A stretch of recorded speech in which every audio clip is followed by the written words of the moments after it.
Welcome to Secrets of Life. The story of Esther is one of the most well-known narratives in the Bible. It is rare to find someone who hasn't heard of Esther. After all, the tale of the young Jewish orphan who lived in exile in Persia and, surprisingly, became the wife of the most powerful emperor of her time fascinates many. But there is more. Esther played a crucial role in God's divine plan to save his people. Did you know that during Esther's time, the Jewish people faced a grave threat of annihilation? So, how did this all happen? How did a humble young Jewish woman ascend to the throne as the Queen of Persia and become the heroine of one of the Bible's most beloved stories? What is the significance of Esther's account in the scriptures? Why is she not mentioned in any other historical records about the Persian period outside the Bible? In this video, you will discover the true story of Esther and the lessons it teaches us. To understand Esther's story, we first need to grasp the historical context in which it took place. When Jerusalem was conquered by King Nebuchadnezzar I, many inhabitants of Judah were exiled to various parts of the Neo-Babylonian Empire. Among these exiles was one of Esther's ancestors, taken as a prisoner to Babylon alongside Jehoiakim, the king of Judah. However, years later, Babylon fell to the Medo-Persian forces, giving rise to the vast Achaemenid Empire. The Persians, led by iconic figures such as Cyrus the Great, his grandson Darius I, and his great-grandson Xerxes I, referred to in the Bible as King Ahasuerus, established an enormous dominion.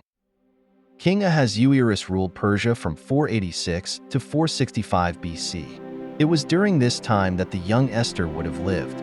Ahasuerus, described by historians as a formidable and ruthless ruler, reigned over a Persian empire that stretched from India to Ethiopia, encompassing 127 provinces. The story unfolds in Susa, one of the three capitals of the Persian Empire, which served as both an administrative center and a royal winter residence. Susa was home to Ahasuerus' luxurious palace. The narrative begins with King Ahasuerus holding a grand assembly of nobles, officials, military leaders, and provincial princes. For 180 days, he showcased the immense wealth and splendor of his empire. Following this, the king hosted a lavish 7-day banquet for the residents of Susa, a display of the empire's opulence. Many scholars believe this event coincided with a council convened by Ahasuerus in his third year of reign to discuss military campaigns against Greece. While the king held this banquet, Queen Vashti hosted a separate feast for the women of the royal palace.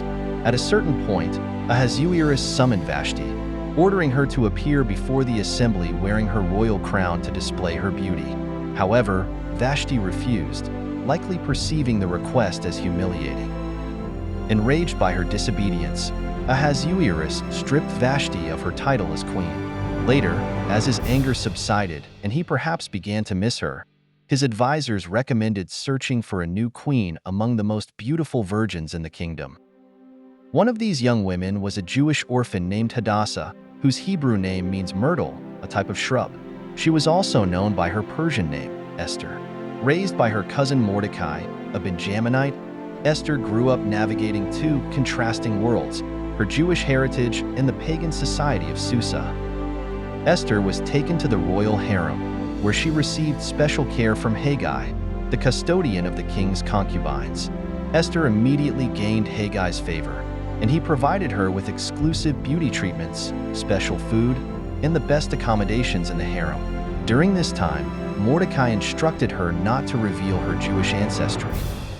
After a year of preparation, Esther was presented to King Ahasuerus. He was so impressed by her beauty and grace that he chose her as his new queen. However, Esther's role as queen would not be merely symbolic. God had placed her in this strategic position to save the Jewish people. Meanwhile, Mordecai, who worked near the palace gates, uncovered a conspiracy to assassinate the king. He reported the plan to Esther, who informed Ahasuerus in Mordecai's name. The conspirators were captured and executed, and Mordecai's act of loyalty was recorded in the royal chronicles. Then comes the villain of the story, Haman, a descendant of the Amalekites, historical enemies of Israel. Haman was the second most powerful man in the empire, and Ahasuerus ordered all subjects to bow down before him. Mordecai, however, refused, likely due to his religious convictions. Enraged, Haman sought not only to punish Mordecai, but also to destroy the entire Jewish people. He convinced Ahasuerus to issue a decree to exterminate the Jews, presenting them as a threat to the empire. Mordecai was devastated upon learning of the decree. He donned sackcloth and ashes, mourning publicly and encouraging the Jews to fast and pray. He also urged Esther to intercede with the king. Initially hesitant, Esther knew that approaching the king uninvited could result in her execution. But after Mordecai's encouraging words, "And who knows but that you have come to your royal position for such a time as this?" Esther decided to risk her life for her people. Esther asked the Jews of Susa to fast for 3 days before she approached the king. After this, Esther appeared before Ahasuerus, who, in a gesture of favor, extended his golden scepter. Esther invited the king and Haman to a banquet. During the banquet, Esther revealed that she was Jewish and exposed Haman's conspiracy to destroy her people. Furious, Ahasuerus ordered Haman's execution on the very gallows he had prepared for Mordecai. Although Haman's decree could not be revoked, Esther and Mordecai secured a new decree from the king, allowing the Jews to defend themselves against their enemies. With this, the Jews triumphed over those who sought their destruction. The story of Esther is not just a tale of courage and faith, but also a reminder of the power of God's sovereign plan. Although God is not directly mentioned in the book of Esther, his hand guided every event. What can we learn from Esther's life? She teaches us to trust in God, stand up for what is right, and believe that our circumstances, no matter how challenging they seem, can be part of a greater purpose. Did you enjoy this narrative? If you'd like more videos about inspiring Bible stories, don't forget to like this video, share it, and subscribe to the channel. Leave a comment with your reflections on Esther's story.